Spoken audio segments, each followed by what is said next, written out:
Olá pessoal, sejam muito bem-vindos a mais uma aula da série Tudo sobre Titulação. A aula de hoje vai ser dedicada ao uso de indicadores. Como que a gente entende o funcionamento de um indicador ácido-base?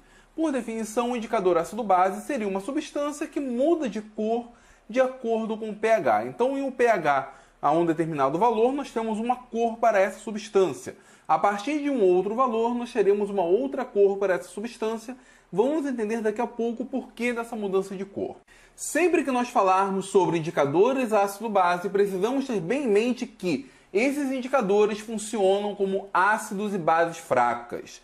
E, portanto, quando cai uma gota de titulante básico no meio reacional, tanto o analito é desprotonado, quanto o indicador também é desprotonado. Então nós temos aqui uma reação hipotética, um indicador do tipo HIN, é a sua forma em meio ácido, ele apresenta coloração avermelhada.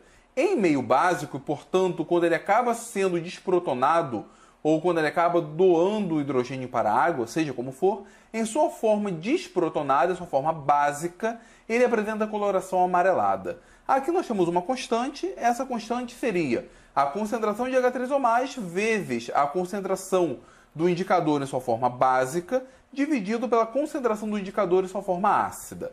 Essa constante vai ser responsável por nos indicar em qual situação nós podemos utilizar o indicador A ou o indicador B.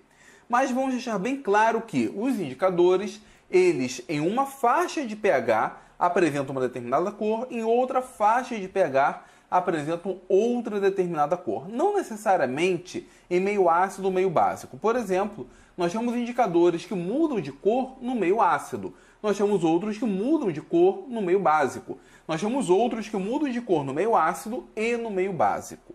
Um critério que funciona bastante para nós determinarmos o indicador adequado é levarmos em conta que a distinção entre a cor básica e a cor ácida, e aí, independentemente do meio estar básico ou meio estar ácido, ela vai tornar-se predominante, ela vai tornar-se perceptível em uma relação de 10 vezes a concentração de um em relação ao outro. O que eu quero dizer com isso? Vamos imaginar que nós temos aqui um indicador HIN, ele fica vermelho até pH 4, por exemplo. Acima de 4 ele ficaria amarelado. Nós conseguimos perceber a mudança de cor quando a concentração do IN- torna-se 10 vezes maior do que a concentração do HIN. Quando nós temos essa relação então de 10 vezes a concentração de uma espécie ser maior do que a outra, a gente já consegue perceber a mudança de cor. Isso nem sempre é verdadeiro, porém funciona bem. Uma coisa muito importante nesse quesito de mudança de cor é que ele depende diretamente do pH. Isso fica bem explícito quando nós pegamos a concentração do H3O+, e passamos para o primeiro membro da equação. Nós temos aqui que K, uma constante, dividido por H3O+, a concentração de H3O+, é igual à concentração do IN-, a forma básica do indicador, dividido pela forma ácida do indicador. Essa relação está intimamente relacionada com o pH. Se eu altero o pH, eu altero a concentração de H3O+. Se eu altero a concentração de H3O+, eu altero essa relação. Perceba aqui que nós temos o valor do pK, ou do pKa nesse caso, a zona de viragem e a cor em meio ácido e meio básico. Temos aqui o azul de timol, o alaranjado de metilo, o vermelho de metila, o tornassol, aqui nós temos a fenolftaleína. O pK da fenolftaleína é 9,4. A zona de viragem é 8,2 a 10, ou seja, a sua cor ácida é incolor, a cor básica é rosa.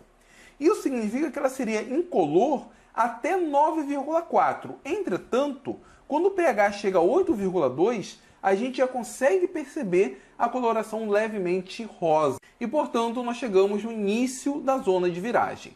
Percebam também que, quando olho para a fenolftaleína e vejo a fenolftaleína rosa, isso significa que o pH é no mínimo 8,2. Se eu faço uma titulação de ácido forte com base forte, o ponto estequiométrico é em pH 7 e, portanto, aqui nós já temos um erro associado. Não é muito grande, veremos mais à frente, mas já temos um erro associado. Outros indicadores são utilizados numa faixa bem básica, é o caso aqui da lisarina, outros numa faixa bem ácida, é o caso do azul de timol, que muda de cor em 1,2 a 2,8. Em alguns casos, principalmente ácidos polipróticos, é necessário talvez utilizarmos mais de um indicador para nós percebermos ali a mudança de cor. Outra coisa também é essa zona de viragem. Algumas zonas de viragem são facilmente identificadas. No caso da fenolftaleína, quando ela começa a ficar rosa, a gente consegue perceber bem porque é rosa em uma coloração ácida que não tem coloração, é incolor na verdade. Entretanto, se nós pegarmos aqui o azul de timol, nós temos uma mistura do vermelho com o amarelo na zona de viragem. Aqui nós teremos, portanto, a coloração laranja. Não é todo mundo que vai conseguir perceber a diferença entre o vermelho, o laranja e o amarelo. Então aqui entra os cuidados com respeito à acuidade visual.